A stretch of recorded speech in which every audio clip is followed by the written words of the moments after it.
Leave it to Konami to do this while I'm at work. Hey guys, Otaka here, back with another competitive Yu-Gi-Oh video, and it has finally happened. Konami has blessed us from the heavens with a ban list long overdue. That's right, so the Forbidden Limited list has finally been dropped, literally the week before the YCS Raleigh and a week before the pre-release of Legacy of Destruction. And yeah, there's some high expectations and high needs for this current ban list because fire is becoming very annoying, and a lot of people are, no pun intended, getting burnt out on Yu-Gi-Oh because of the fire format. So really, what are my expectations here? So, you know, as you all know, my prediction video was like ages ago, but you know, I'm hoping for Zealantis to get banned because the OTK is annoying. I'm hoping for fire to just get hit in a meaningful way. If I was a betting man, maybe Colossus coming back to 1. Just, you know, a lot of stuff. Most likely, you know, I expect Sanctifier to get banned or Gimmick Puppet, one of the locks in some scenario to get banned. Other than that, let's just, you know, dive into it. All right, so immediately, as you all can see, the list is effective as of April 15th, so Sunday, which means it's legal for the YCS Raleigh, which is good because they're not invalidating YCS Raleigh, and they're also trying to, you know, pump sales for the Legacy of Destruction. But right out the gate, we're banning Link Karibo, Baron DeFleur, Borreload Savage, and Summon Limit.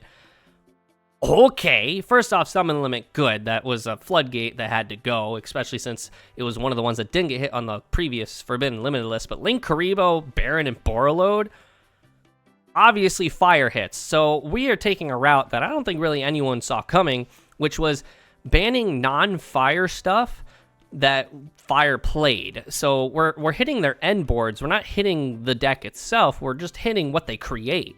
And I love this. This is a route that I think we definitely should have taken ages ago, which is just stop banning specific archetype cards and just go for more of the generic shit. Baron DeFleur and Borreload are very powerful cards that are really easy to make in a lot of decks and generic as hell. Baron was long overdue. Baron's like a very powerful card that can recycle itself, and also with SP Little Knight, it's also even more annoying because, again, it can be recycled. It's just a very, very powerful card. Borreload Savage Dragon being used in fire to put monsters in the spell and trap zone like IP Masquerena and Link Karibo to not only give itself a Omni Negate, but also to summon that card from the spell and trap zone with Temple or with Flameburge. But also, they could use the material that was equipped to just use as like fodder for Snake Eye Ash or Oak to just summon more shit. I'm all for this. Link Karibo, of course, was the card that was starting almost all the combos, giving just free extenders, and also it's just quick effect to be able to just get rid of a level 1 off the board, which was usually Poplar. Poplar set like IP Masquerena in the Spell and Trap Zone, or not IP Masquerena, setting Flameburge in the Spell and Trap Zone, just getting a lot of just gas off Link Karibo. This card also really powerful, long overdue for this one as well. Let's head over to the Limited, I think. Limited. Protos, lovely. Didn't want to see that. Title, we all expected Title. Thunder Dragon Colossus, I called that one. This card is the last real thing from TOS format that's been on the Forbidden Limited list, and so just welcome back, Colossus. Can't wait to see you in every deck ever, because he's like the he's the floodgate of all floodgates. I see Anti-Spell Fragrance also at 1. Let's go. Every floodgate officially has been hit, or every floodgate trap has been hit at this point, except for Skill Drain. I don't see Skill Drain here. Chicken Game.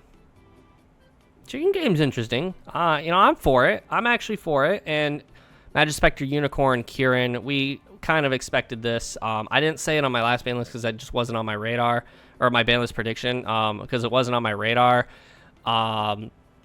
But, you know, this was something we were expecting last Forbidden Limit list because the Magic Spectre support came out in Phantom Nightmare, or was it Agoff? I don't remember which one. So we were kind of expecting this to come out, and then it just didn't. So I think this is them kind of making amends, like, oh, hey, we forgot this one. Protos, though, lovely. I don't really want to see this. If there's anything I've learned from Master Duel is that Sword Soul players are really happy for this one. Protos is a really annoying card that I was really hoping would just not come off the ban list, but here he is. Lovely. But I'm really happy with Anti-Spell Fragrance, Summon Limit getting hit. I don't see Skill Drain, maybe in the Semi-Limit fingers crossed. But chicken game's really cool. I could see people using chicken game, or realistically just not. I see a lot of cheese strategies using chicken game. Like, I might use chicken game in stun if Pachycephalo lives, which, I mean, he wasn't in banned, which I did notice something. Sanctifier and Puppet aren't in the forbidden zone. Did they just not care about Branded? Branded was like one of the top decks this past format because it was the one thing that stopped fire, but also Puppet was still a problem. But I'm not complaining. I play Branded. I'm glad Sanctifier lived, and I'm okay with Puppet living. I don't really care about that one. But wow, okay, we're just not hitting Branded again. Branded is the love child of Konami, I see. Oh, for Delicious Memory and Armageddon Knight coming to 2.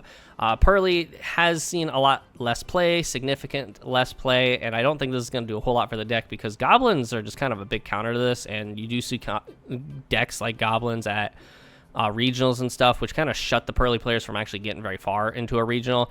But Pearly, Delicious Memory coming back to 2 means that we have more routes to have more consistency, because we obviously don't want to bring Sleepy back to 3, because Sleepy back at 3 means we can draw 6 cards in standby.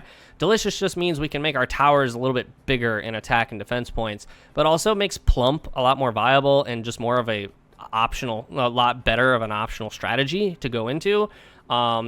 So I'm all for Delicious Memory, and then, like I said, it makes our towers bigger, attack and defense even more, because each Delicious Memory that's attached gives 300 attack and defense for each material. So if you have 4 materials and 2 of them are Delicious Memory, you're getting 2400 attack and defense, which is really good. And then Armageddon Knight, honestly, kind of overdue. Armageddon Knight's really powerful with just the ability to just dump a monster from the deck, but not a lot. You do consume your normal summon for that, and not a lot of decks like super utilize that right now, other than like Orcus. So like Orcus players are really happy once again. But overall, I think that's a good card to bring to the semi-limit list, and then possibly 3 if it doesn't see a lot more play after that. Whoa, we are bringing Harp to 3 from 1. Oh, this is a beautiful unlimit. Malicious, Harp, Terratop, and Engage. Oh, Sky Striker players are really happy. But, I mean, at the same time, we all saw this coming. We saw Engage coming back to 3 because it went to 2 like a couple lists ago, and Sky Strikers just aren't doing a whole lot, but also they're getting a lot more support in the upcoming dual, like, Terminal Revenge or whatever. Malicious is kind of a sad thing because Malicious was, like, the perfect semi-limit card, but you know, I'm not complaining. Heroes aren't doing like a whole lot right now, and tier decks might use the 3rd Malicious just to have like that extra resource. I'm for it. I'm definitely for it. 3 Malicious, 1 Denier, and you just have 4 Malicious at that point. Terratop didn't do a whole lot. Rank 3 engines or like rank 3 decks like Goblins are really happy with this. But overall, Terratop is not going to be breaking the format, having 1 extra copy. And Harp Horror, going from 1 to 2 might be a bit extreme, but we'll see. Armageddon Knight to 2 and Harp to 3 for Orcust. Orcust Horus might be a lot more viable of a strategy now, more than it already was. It was a very viable strategy, but now, that's a really good strategy. And like I said, Engage is insane too. This list was fucking cool. I like this a lot.